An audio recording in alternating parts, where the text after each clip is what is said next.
Hi, my name's Emily Rose Adams. Welcome to Presently Presents. Yeah, I'll be completely honest.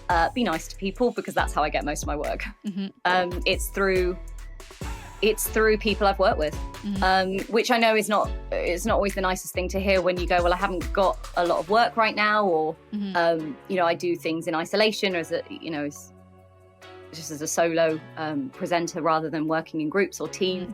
But I can't tell you the amount of work. In fact, I think probably 80% of my work comes from either rebookings or through people I've met on previous jobs. Today's Presently Presents guest is a presenter, reporter and voiceover artist with a passion for all things sustainability. She's got a wealth of experience interviewing celebrities, sports stars and emerging artists. And when she's not seen either in front of a camera or behind a microphone, she can be found writing stories as a reporter for The Sun on Sunday. She's presented for the likes of BBC Good Food, Property TV, Spotlight TV, and has hosted massive awards ceremony like the National Film Awards, World Fashion Awards and also the National Reality TV Awards. Today's Presently Presents guest is Louise Gookey. Hello. It sounds very impressive when you say it like that. I know, that's a little this is your life, career highlights. I know. Welcome to Presently Presents. How are you? Yeah, I'm good. How are you? I'm very well, thank you. When I say your name, I always think, wow, what a unique name. Where does Gookey come from? It's actually one of the oldest English names, but there's just not many of us left.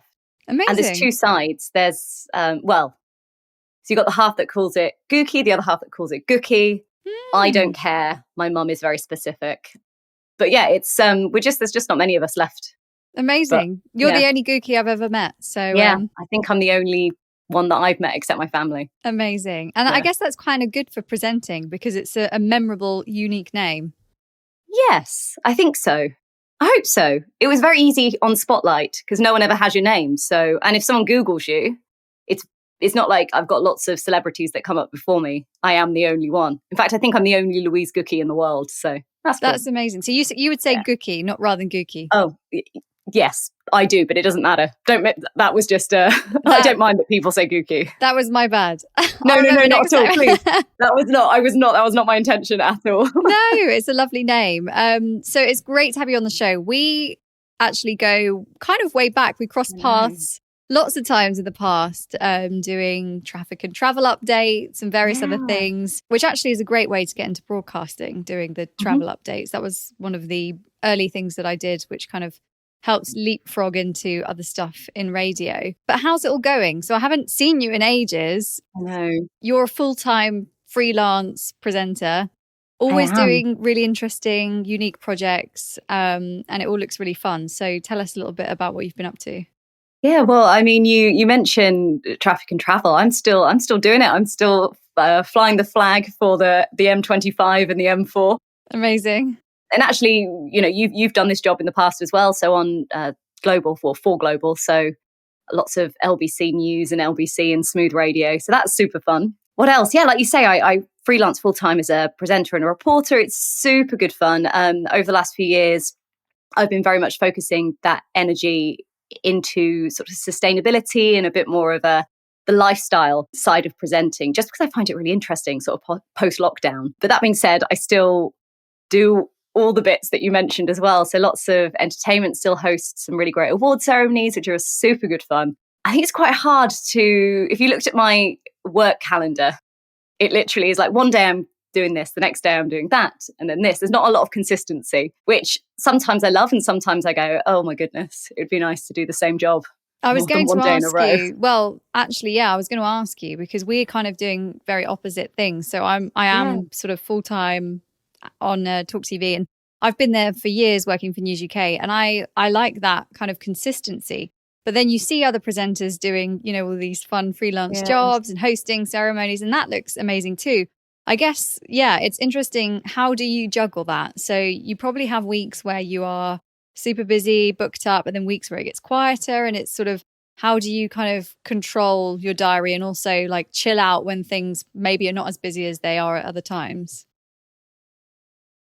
Yeah, good question.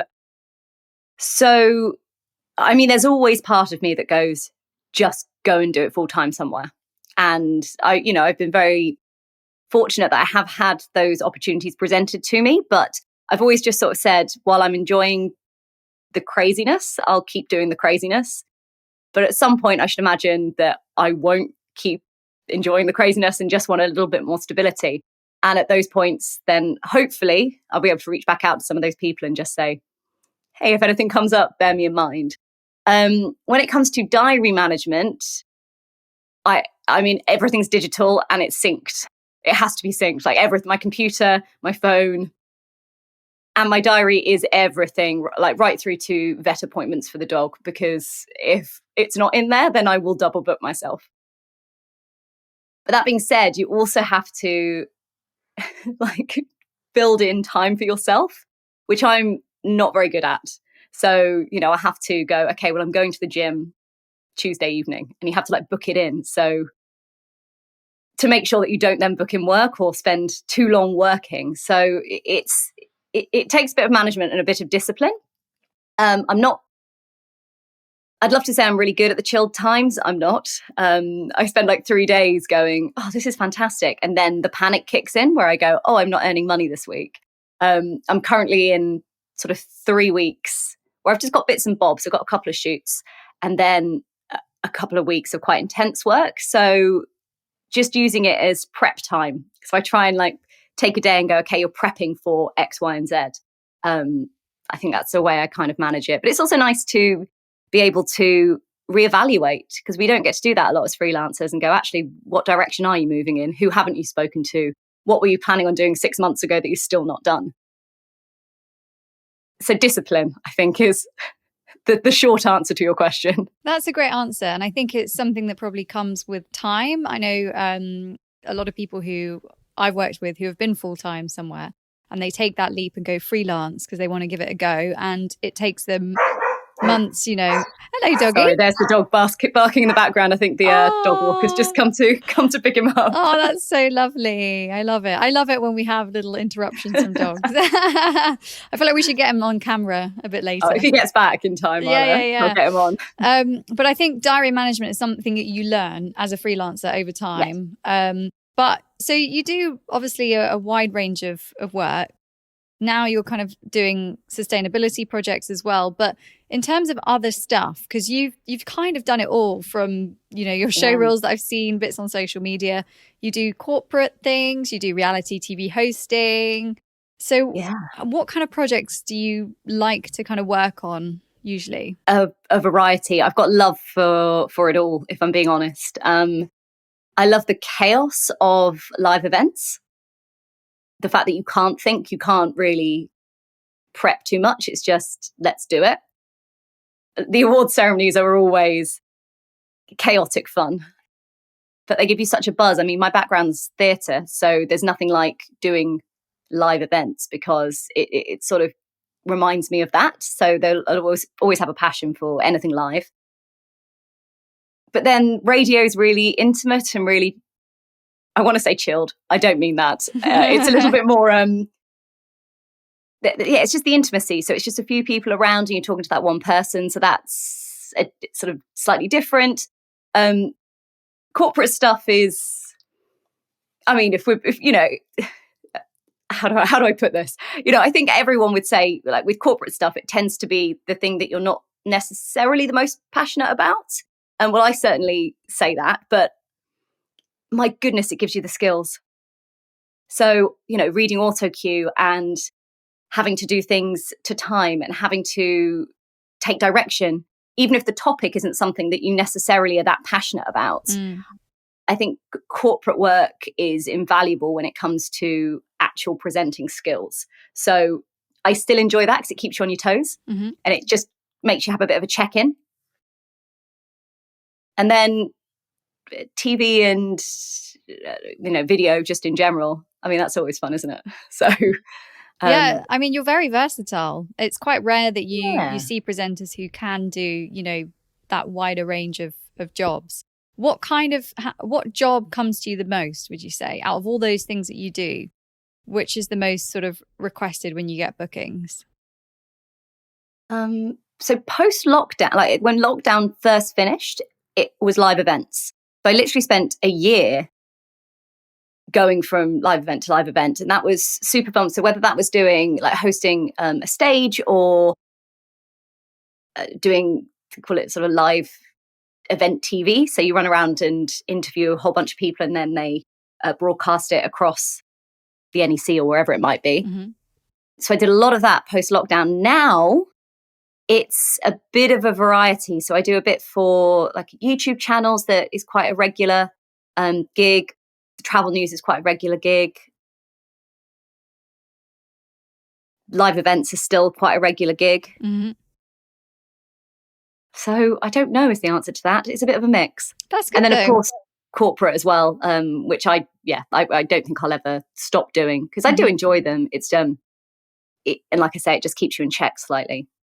And you've been looking into doing more sustainability work. Yes. Is that because you want to be known as like an expert in a field? Because I know that can be very useful, and there are lots of presenters out there who become, an expert, and they can be, a contributor on different programs. They can get their own show commissioned. Is that kind of the goal? What was the thinking behind doing that? So the whole sustainability thing came up. Again, it was kind of during lockdown, and I'm sure I'm not speaking just for myself. A lot of freelancers out there across the industry had a lot of time on their hands, I think, to say the least. And I have, I'm in 10 years, I think now, of being a presenter, which is incredible. And I've always done kind of everything. And I think part of what you're saying was it. I got very into sustainability and just researching during lockdown. And I did sort of a short course in it as well, just because I had some time on my hands, and I was like, oh, let's keep learning. Let's find something you're passionate about, which you haven't really had time to do when you're working.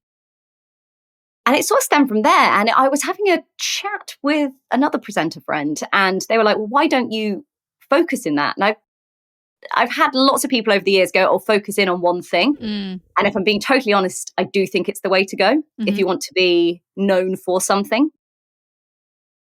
So after I was speaking to them, and I was like, well, okay, I've done all this. Let's just throw it out there and see what comes of it. And it's kind of just gone from there and snowballed slightly. And, I most certainly won't sit here and say I'm an absolute sustainability expert. I'd like to be. But I think there's a massive gap kind of in people's knowledge, or knowledge is probably the wrong word, but in people's understanding of how sustainability works and, where things come from, what happens to them. And there's this illusion that being sustainable, we've got to do absolutely everything, which you can't. Like, that's not sustainable. We don't live in a world like that. So my big thing, and I've found that there's been so much conversation around it, is that middle ground of where it's moving from doing nothing and then doing absolutely everything. So how do you actually go on that journey? And to be honest, it's because I'm going on it myself as well. So it's about using the skills I have to hopefully share that journey with people. Did that answer your question? I'm not sure it did. No, absolutely. Yeah? I think it's really interesting to kind of play into your interests as well. So when you're fascinated by a topic, you can become an expert just within time of your own research, and then doors open, on news channels. They're all the time looking for contributors in fields. And I feel like once you get into that system, there's like a whole kind of PR network of contributors in each field. You get calls all the time. Producers will be like, who can we think of who's an expert in this topic? Oh, them. Here's my list of contacts. Let's call them up. Let's get them on the show. That's publicity. That's a fee each time. And it's a great thing to do. So, I think other presenters should take note of this. And, there are lots of people doing it in kind of different genres, but I haven't seen anyone do it in sustainability yet. So, well, that was then the other thing, because when I was looking, and there are some fantastic presenters out there who, again, have loads more experience than I do and have been doing it for years and years. Lucy Seagull and Liz Bonin, who, really work in that environment. But I think there's a lot of individuals who don't have anything to do with media who, there's actually a really, really strong, like on social media, for example, a really strong community within this area. And it's nice that when you can kind of take it away from just socials, because I love socials, but they're hard work. And then move it into an area where you can actually start spreading it a little bit further. And absolutely, yeah, the aim, I would love in 5 years' time for people to go, oh yeah, Louise Gookey's the one that we want to go and talk to. Mm-hmm. But yeah, we'll wait and see, I guess. Well, it's just really exciting. I'm glad that you found like a niche that you're really comfortable in and you enjoy. And I'm looking forward to seeing what happens next with it. Hopefully you'll get your own documentary series or something. Oh my God, that would be joyous, wouldn't it? People, I say that people don't like it all the time, though, when there isn't already someone doing it. Yeah. So that's what I have been met with a lot of that. Well, what do you mean you do sustainability? What does that mean? Or what's a sustainability presenter? Mm-hmm. And you're like, well, it's the same as an entertainment presenter, but it's in this area. And there's a lot of, green goals and a lot of production companies. They're all trying to fly the flag going, oh, we're sustainable, we're doing this. But that coverage is really what's pushing it forward. So whilst it didn't start off as being a niche, me going, oh, no one else is doing it, that's fantastic. But it has definitely benefited when it comes to opening up doors and having those conversations. That's a great idea. Yeah, it's awesome. Well, you've been a presenter now, as you said, for 10 years. Loads of experience doing so many cool different things. Take us back to how you got into presenting in the first place, because you mentioned you did theatre before. Yeah. My first job was a Sky Casino channel. Yeah, that was fun.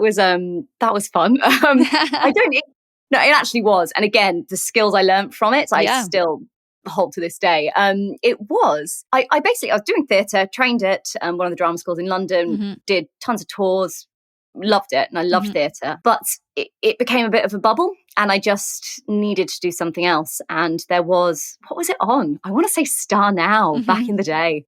And there was an audition for a presenter for a casino channel. And I went and I had no idea what I was doing. And I got trained up as a croupier. I don't know, whatever that is. I don't think my license is still valid, but it certainly was for a while. So we'd be, dealing blackjack and then presenting or roulette. And yeah, I can shuffle a deck of cards. There you are. That's a talent. Amazing. Party trick. So that was my first job. Then I did a lot of corporate stuff. Did you use your show reel? So when you'd done the casino work, was that a good place to kind of collect footage and then use it to get other work? No, I wouldn't say it was. I don't think, maybe I had one little snippet of that on a show reel, but I specifically recorded one because I didn't have the experience. And there was lots of people who I was talking to. And again, doing a job like that, you are surrounded by people who are presenters and are doing it full time. And that was like their bread and butter, I guess. Yeah. In the same way that like corporates can be, or, everyone will have something else that they do if you're freelancing because that's life. And they were saying that you just got to have some stuff on camera. And I literally went on a couple of shows that I liked, watched them and stole the script. Amazing. Wrote it out and asked a friend to video me. That's so makeshift. I love it. Yeah. It was makeshift. But it was enough to get me. And again, I used those platforms. Obviously we're on Presently and that is a whole lot better than some of the other ones out there. But this was 10 years ago. Yeah. And, I think it was probably things like Star Now or Casting Call Pro, which I know is a little bit more for acting. I don't even think exists anymore. No, it's rebranded as Mandy. Oh, it's Mandy, isn't it? Yeah. And I just used that to apply for absolutely everything. And I got a lot of corporates and then a couple of like those fun little things like box pops, and which I now don't enjoy as much, but I did used to love them. And then I moved sort of into the more entertainment side of things and the corporate side, a bit more lifestyle-y. And I just built it up from there, really. And I know, like, since then, I did go and get a professional showreel made. Actually, the one I've got now, and it was from a wonderful, wonderful company, the Presenter Studio, which I know a lot of people have been through. Yeah. And it was they're such a wonderful team, and the way that they can help brand you. And they gave me a lot of tips for the way my showreel is now and the sustainability side of things. And, it's obviously makes things a lot easier to have a good showreel. But that being said, you don't have to spend thousands of pounds to go and do it. That's true. Showreel is key to to everything. I mean, on Presently, we obviously get jobs where you have to record a specific script, but actually the majority of jobs, you don't even have to record an audition. You just have to submit a cover letter, your profile with your show reel. Yeah. And that's what employers are seeing, So I think having a great show reel is really the key to getting your foot in the door with a lot of these employers. Yeah. And we get people asking us, how do we do it? I'm brand new. What do I do? And we've created a couple of blogs about it. And I went to a presenter showreel company. So I did a course, and at the end of the course, you get a showreel with it, which was great because, industry people who've got experience, they coach you, and they are kind of, mock scenarios and scripts, but it's a good way of it's almost like being on a job really and getting it filmed, which was great. But I remember having to really save up at the time, and it was a bit of financial strain. And so you don't have to do it. And actually now, the equipment, the ring lights we have and the cameras, it's all a lot better now than it used to be. So I think there are really good ways that you can do it yourself, as you did, which I think is iconic 10 years ago. Both. Talking about lighting, I'm aware that the lighting in my room is just gone really dark. I think the clouds come over, so I don't know what's going on here. Welcome to the UK. I know. I was like, it's fine. I use natural light. Not always the best thing to do. Yeah. But yeah, you're right. They do cost. But I also, again, think that if it's something you can afford, I think it makes it a lot easier for you. And you do then learn skills which you wouldn't know by yourself. I think if I'd done that very early on, you'd learn a lot faster. You learn more quicker. Yeah, that's not for sure. Yeah. And I think it's something that, depending how serious you are about it, if you really, want to do it, you could get your family and partner to chip in at Christmas and save up. And, I think it's one of those things that you just, if you really want to do it and you don't have the kind of creativity to do it at home, or you're a bit nervous about the quality, then these kind of courses are really good because it looks professional. It does. Yeah, so you made your own show reel after you kind of put some makeshift bits together and applied for loads of jobs. And did that almost snowball in terms of work? So you kind of got your first few jobs. Did that lead to more? Did you get an agent? How did that work? Don't go with an agent just because they're an agent. Yeah. Get your own, you can do your own stuff. Don't get an agent who isn't aligned with what you want to do. I've made that mistake twice. And also, don't go with an agent who you can't talk to. I don't care how impressive they are or how much bravado there is and how much, I can get you this and that and this. If they're not listening to you, I'd really question going with them. Yeah. Because actually a bad agent can hold you back dramatically. Oh, and absolutely. it's just not worth it. That being said, there's also agents, at the moment I'm on books of people. They're not like a sole agent. Yeah. And that can be really great. And they're really wonderful. If you want presenting jobs, they're a fantastic way to go. But if you want someone who's, I guess, almost on the manager side of things, who's going to help build your brand, then they're slightly different to the presenter agent who are just going to get you jobs. Yeah. So it really depends on what you want. I guess, so I worked in musical theatre as well. So we've got a very similar Of course you did, trajectory. And you have agents in that world. You have agents sometimes in this world. It doesn't necessarily correlate with being, it's not always the most highly skilled people that have the best agents. It doesn't always work like that.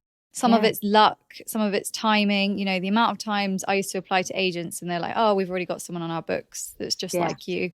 Same with voiceovers. If they've got a voice that sounds like yours, they're not going to take you on. So I think people do put a lot of pressure on themselves to get an agent because they think, I must have an agent. All these people have agents. But as you say, the amount of people I know who've had negative experiences, I have in the past as well. Yeah. I think it's really dependent on your scenario, how you find work, whether work comes to you. So that was actually going to be one of my questions. So if you don't necessarily rely on an agent for work, because some people who've been in the industry for 10 years do, and some people just say, I just wait for my agent to get me stuff. I would love that, by the way. I sit here and say this. What a lovely life that would be if I didn't have to go out and seek work. I know, but a lot of these people actually have to go and get other jobs and stuff because the reality is the work isn't coming the whole time. So, so how does it work with you? Do you go out there and find your work? Do you, once you have a base of clients, because you do, I remember you do the Idol Home Show at Christmas, which I guess is coming up. very soon. Very excited. You do award ceremonies, which I actually went to one of the events years ago when you were presenting one of them. I got invited to go as a guest. I can't remember which one it was. I think it may have been one of the film ones. I did. I assume I spoke to you. My memory's also awful. So it was a long time ago. Do you know what? Yeah, it was a very long time ago. I remember thinking, and I think this is before I knew you, and I thought this girl's a really good presenter. And then I kind of met you later on, and I was like, oh, that's the girl who hosted the award ceremony. Anyway, I'm on a tangent. But so with those kind of jobs that you've been doing for a long time, is that kind of easy for you because you're like, you get rebooked and you know, like, okay, that's another client that I've got? Yes. Yeah, I'll be completely honest. Be nice to people because that's how I get most of my work. It's through people I've worked with, which I know is not always the nicest thing to hear when you go, well, I haven't got a lot of work right now, or I do things in isolation, or as just as a solo presenter rather than working in groups or teams. But I can't tell you the amount of work. In fact, I think probably 80% of my work comes from either rebookings or through people I've met on previous jobs. Or someone goes, oh, you'd be great for this. I know someone, let me introduce you to them. Amazing. I've never heard anyone say this. Never. Really? Yeah. Oh. Yeah, well, you are lovely. So I can see why people rebook you and recommend you.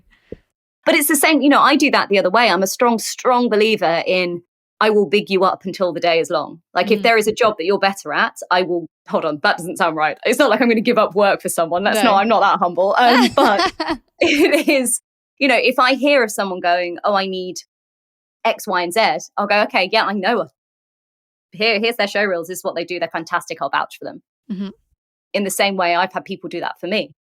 So I think it's nice when you can. It's a very isolated industry. It's a very competitive industry. I'm a real strong believer in not tearing other people down or making them lose out on opportunities, even if they don't know about them, because I think all of that comes around. So yeah, that's so there's that side of things. So I would say now, about 80% has been, but you do have to stop every now and again and go, okay, right, let's just get off that roundabout for a second. What else do I want to do? And you might just meet someone and, sending an email, commenting on something that's on their socials and just go, would love to chat. The amount of coffees I've been to coffees or wine, depends on the time of day. You can't beat that human connection.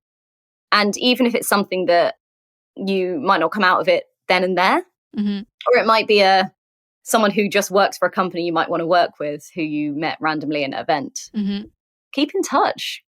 Because you just don't know when they need someone. And, I don't mean that in like a false way, but if you're a presenter, you generally have, or if you're interviewing people, you should have an interest in people. Yeah.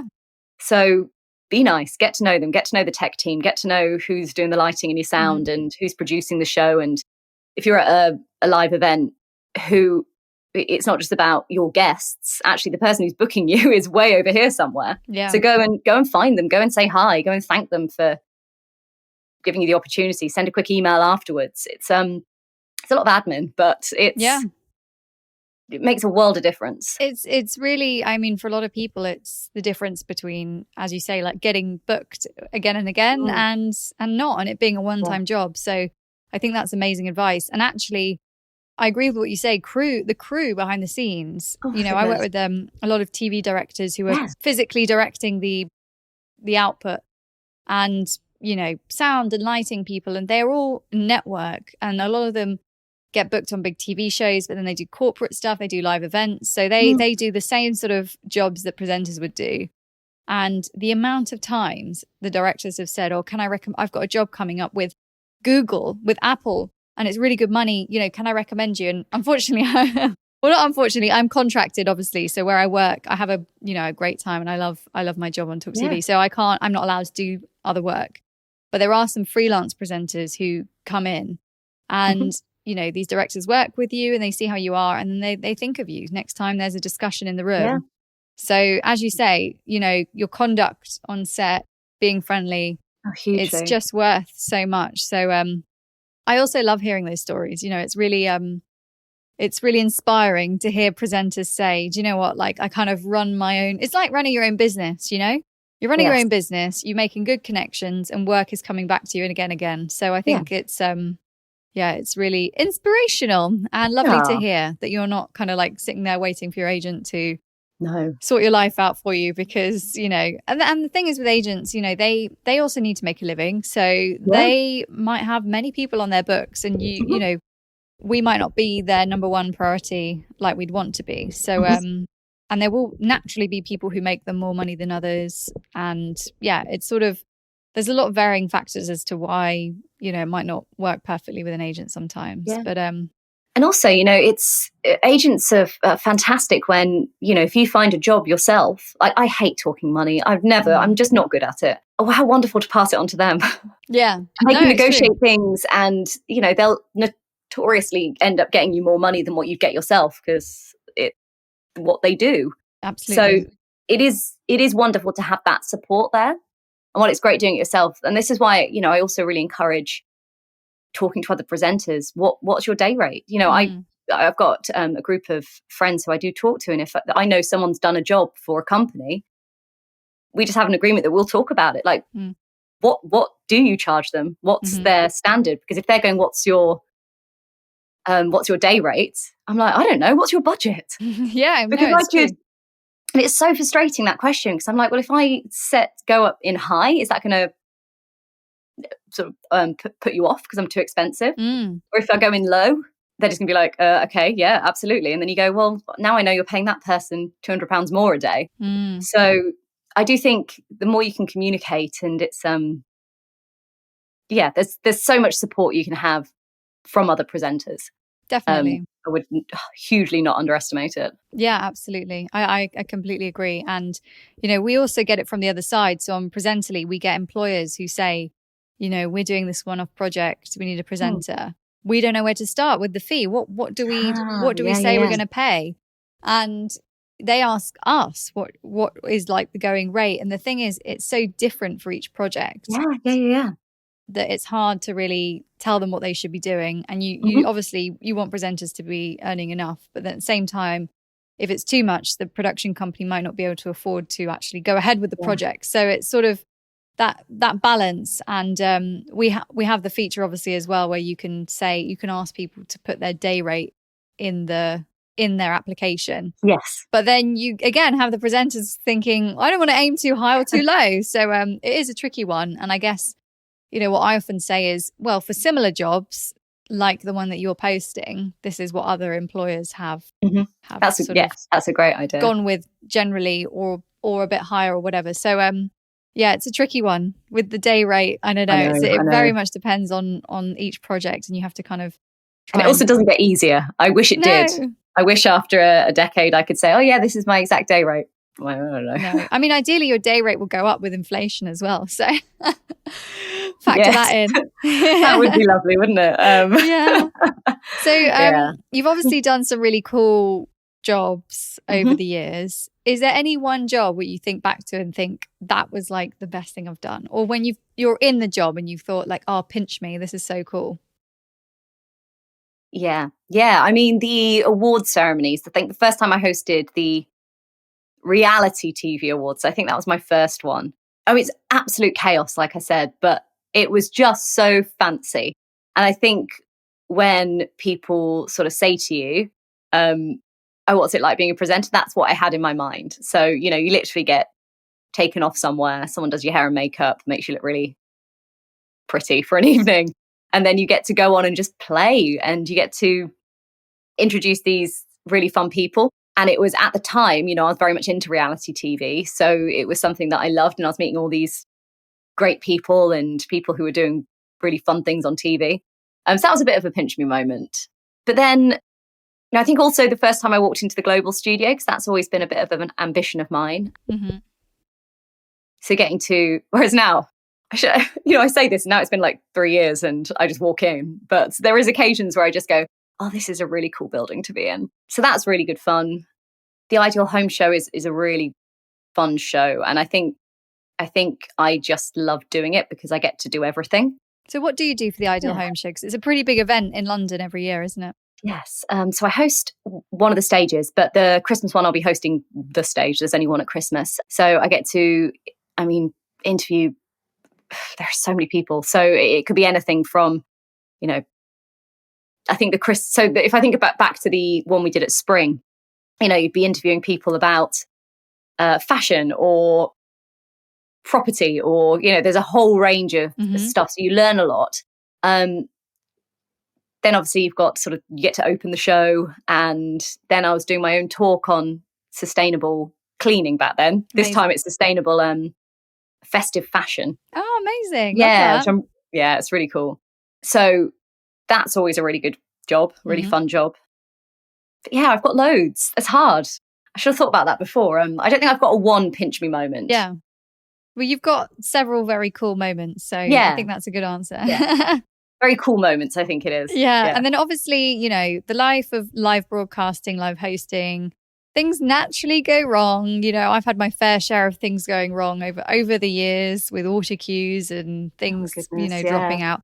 Have you had any moments like that where you've had to like react under crazy pressure and it's been really stressful? Yeah, I was doing a live event and the entire tech went down, but not like just of my stage, of the entire building. Oh no.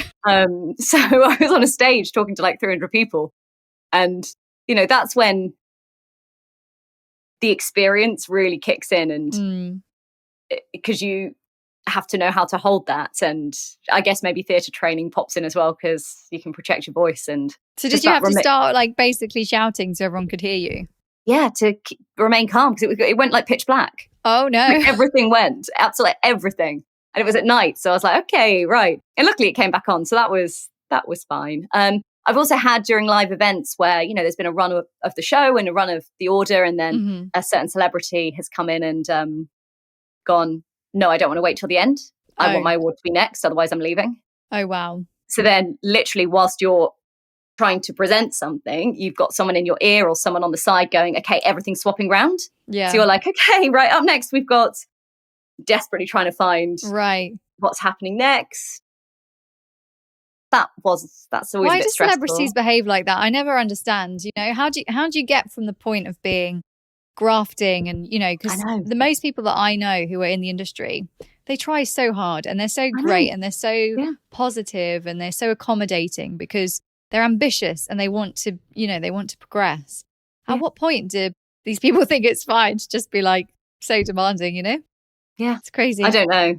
I've also had a very drunk celebrity once who broke 3 microphones. So that was fun. So I had the tech team literally being like, can you please stop him doing that? I was like, I'm trying. That's very funny. So that is the thing at award ceremonies, isn't it? Like the green room area is, I mean, people applied with alcohol. I don't know why event organizers think it's a good idea, but the guest hosts who come and present an award. Yes. I've been to a few award ceremonies where as the evening goes on, the guest hosts get more and more drunk and it just gets ridiculous. Yeah. It's unreal. I mean, I get it because everyone's then having a really fun time, but it does turn into, a bit of a party, I think, by the end of it, some of them, where you're just like, oh, okay, I'm the only sober one in this room, I swear. Yeah.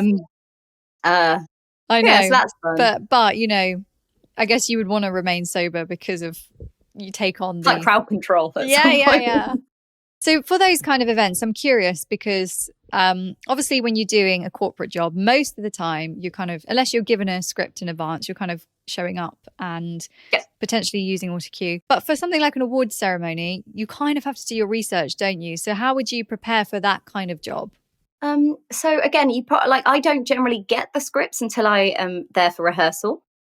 But you do know who's been nominated, and I will generally know who's won a little bit in advance. Yeah. So for those, you know, if you're doing like a red carpet or something, I think you have to be on top of it, because it's incredible. So like people who do like full blown red carpets, like reality TV, you have to know all these people by face. Yeah. And it changes like every year. I think within the film industry or the entertainment industry as a whole, or, you know, a specific industry, generally you've got the same faces that pop up because it's those. But reality, there's such a big turnover. And every single year it's like, oh, who's this? Who's that? So yeah, it does take some research. But generally, like, I'm quite lucky because there'll just be a certain amount. But obviously then there's more guests. So if you're doing the red carpet, then it takes a lot of a lot of research. Yeah. Or cheat and have it on your iPad. Like a lot of places as well will tell you who's going to be there. You know, they'll get something called a crib sheet, which will literally have a picture and the blurb about who they are. So a lot of the time you can generally ask for that in advance. That's good. Yeah. Because I guess there are the, so I know a few entertainment red carpet correspondents, I guess, and correspondents, yeah, they're amazing. We had Josh Rom on the podcast a while ago, and he works for The Sun and does all their entertainment, sort of presenting on YouTube and stuff. And he knows every actress, every actor, musician, because that is his life. You know, showbiz is his life, and he doesn't do anything else really. So, you know, he can just recognize celebrity, knows everything about them, runs up to them, has the best rapport with them. Yeah. That is a real skill. But that is, you know, definitely. I guess people who specialize in that, they live, eat and breathe entertainment. They go to every film, watch every reality show. It must be quite exhausting, actually, having to watch so much content all the time. Yeah. And I guess that goes back to what we said earlier about having that speciality. Like if you're an expert then in that field. Yeah. Whereas if you're a general presenter, you've got to do your research on pretty much every job you do. Absolutely. And actually at award ceremonies now, I've seen a lot of presenters, they have that kind of glass auto cue. Have you seen those? I have seen them. I've not used one. Yeah, they look like almost like a stand of some sort, and it's kind of like glass clear, and it sort of projects a bit of script. Yeah.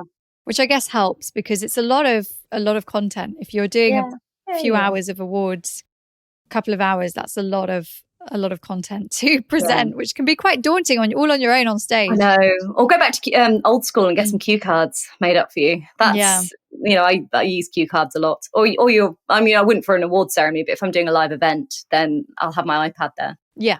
And you can always refer to something. Yeah, a godsend. And I don't know how anyone would cope without that kind of thing if all goes wrong, which it can do sometimes, as we know.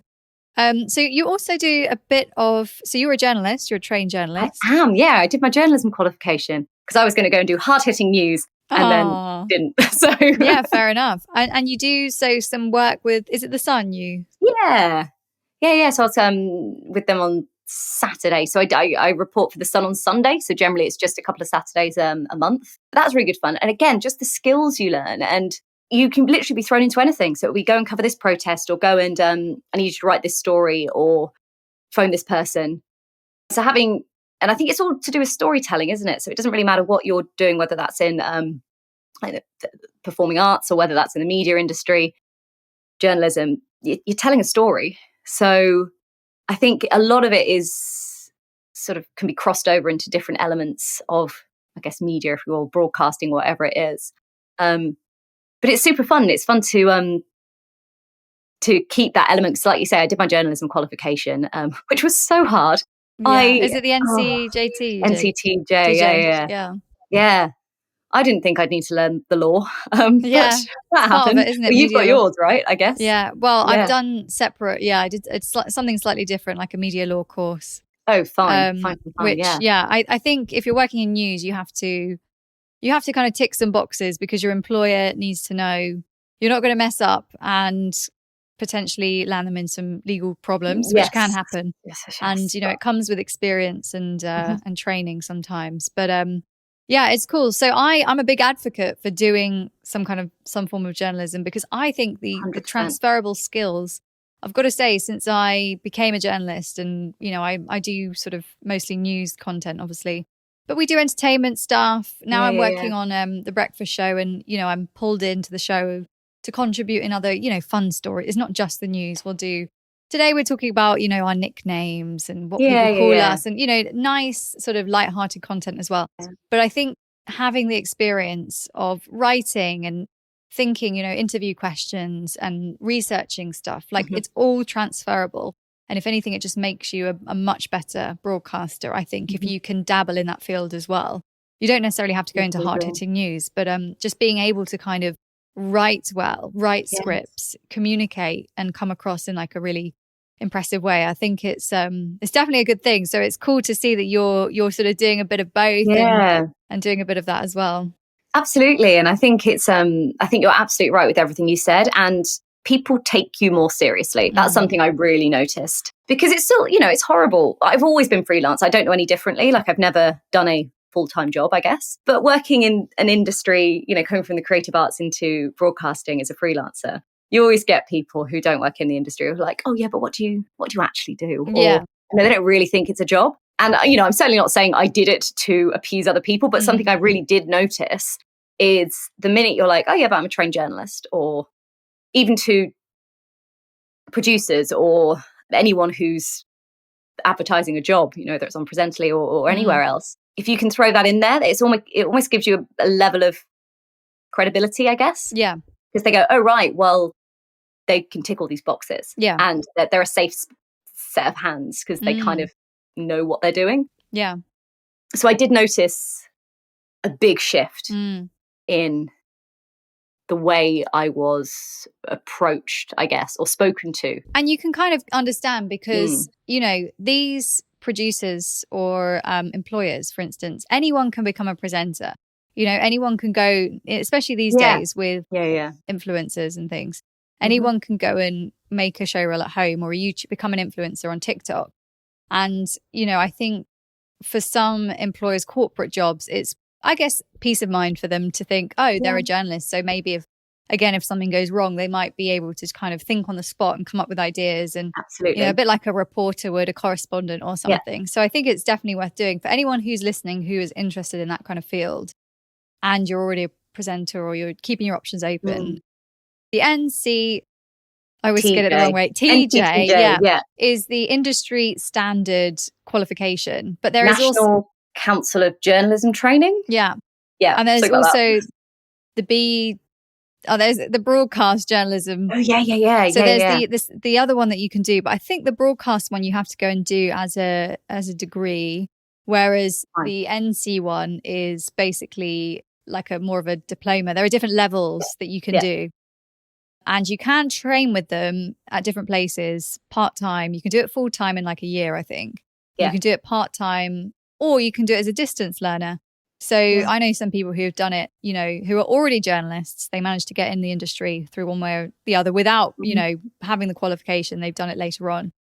And you can learn from home and take the exam. So if anyone's interested and you want to kind of try, that's a little bit of extra advice there. I think as well with the NCQJ, you can do it as a modular, and I might have made that up, but I think, like you say, you can do it as a distance learner. You can do sort of the separate modules, so you'd have to do it all at once, which is, for anyone working full time, is quite exactly beneficial.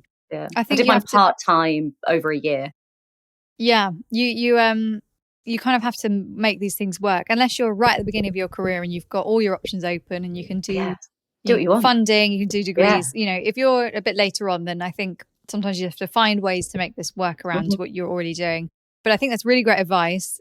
Really great that you've found that it helps you get work. And I guess it just, people might take you a little bit more seriously, which is, the world we live in. That's just my experience. I don't know, certainly not speaking for everyone. But that's very cool. Definitely made a difference. And then going forward, what kind of projects would you say, another 10 years? So you've been doing in the industry for 20 years. What kind of jobs would you, if you could just imagine a scenario? So I reckon in a perfect world now, I would love, hopefully it won't take 10 years, but we'll see. It's also a very unpredictable industry. I guess I would love to be that expert within sustainability. So having your own, I'd like to continue writing for different publications, whether that's on a national level, and be that contributor when it comes to probably in the consumerism area, because that's what I really enjoy talking about. In sustainability, also for specific targeted magazines. Being a contributor for fabulous shows that are already out there. What a dream that would be. But then I also want to continue doing the stuff I love. So I love a radio show. I miss radio. That's something I've not done since before lockdown. I'd love to get back into radio and doing presenting a show. I'd love to be doing different TV bits. So just I guess having a bit of an all-round brand. That's what I'd like, an all-round brand within sustainability. And then when I can still use my skills as a presenter for various shows. That's amazing. That's a good goal. I think, there are ambitious, isn't it? Well, it is, but there's a lot of broadcasters out there, depending what kind of contracts you're on and what you're, what you're allowed to do. There are people out there who host on big TV shows and then they go and have a radio show at Global or Bauer or somewhere. Yeah. And they're and then they might host an award ceremony or whatever. So like there are, That's the dream, right? Yeah. Yeah. Well, so I'm sure it will become reality because you're already almost there. So you're already doing amazing jobs. And it's so interesting as well because it's, sorry, I'm aware we've got to wrap up, but no. You never feel satisfied, I think, is the other side of things. Because, when you list off everything I've done, I go, oh, actually, that does sound quite good. Yeah. But I still don't think I've been particularly successful. When I look at other people around me who have worked for bigger brands or have done, like you say, like got that contract, whether I go, is that what I want right now or not is by the by. But you're always wanting something new. And I guess that's part of being freelance is the minute you stop the chase, like with a freelancer, you have to still have that chase. Yeah. And that drive, because otherwise you're just not going to do anything. We're all our own harshest critic. Critic. You can tell I've been up since 4:00 this morning. Yeah. Yes. Oh dear. Anyway, I think it's natural. Everyone always thinks, oh yeah, but what else? But more, and this isn't enough. And it's, as humans, unfortunately, that's the way we're programmed. But maybe that's also a good thing because it means that we'll keep striving for more in terms of pushing for the next role and looking for better opportunities. So yeah, I think to an outsider looking at what you've done, as I said before, it's like really impressive and inspiring and really cool. So I look forward to following your journey. And where can we follow you on social media? Oh, I am so easy to find. I am Louise Gookey across absolutely everything because there is no one else. So. There's only one of you. There's only one of me. But yeah, literally, if you any of the social medias, I'm just Louise Gookey. Well, I will be watching and admiring all of your cool projects and can't wait to see what you've got planned going forward. Oh, likewise. It's amazing what you're up to. And yes, we will catch up very soon anyway. Yeah, we're going to have a little off microphone catch up soon. Involving some wine, I hope. Yeah, absolutely. Oh, it's going to be so lovely. Well, I thank you so much, Louise. It's been such a pleasure. I've loved it. It's been such a nice afternoon sitting down, just catching up. It's been great. It's been great. So, and thank you, by the way, for creating Presently as well, because I think it's hard to get started and to trust anything really that's online these days. So it's such a, from a presenter side of things to actually go, oh, okay, there's a centralized thing. It's wonderful. So yeah, thank you for creating something that makes it a bit easier. Oh, thank you so much. Yeah, I'm really excited by, it feels like really we've only just begun and we're kind of always speaking to more and more production companies and employers. So it's great that I just love hearing the success stories. When we hear like people have been booked for great jobs, it makes me really happy and that's good to hear. So thank you. And hopefully we can get you back on the podcast. In 5 years' time. Let's do it. What's going Definitely. On. Amazing. Louise, thank you so much. It's been so lovely chatting. Not at all. Thank you.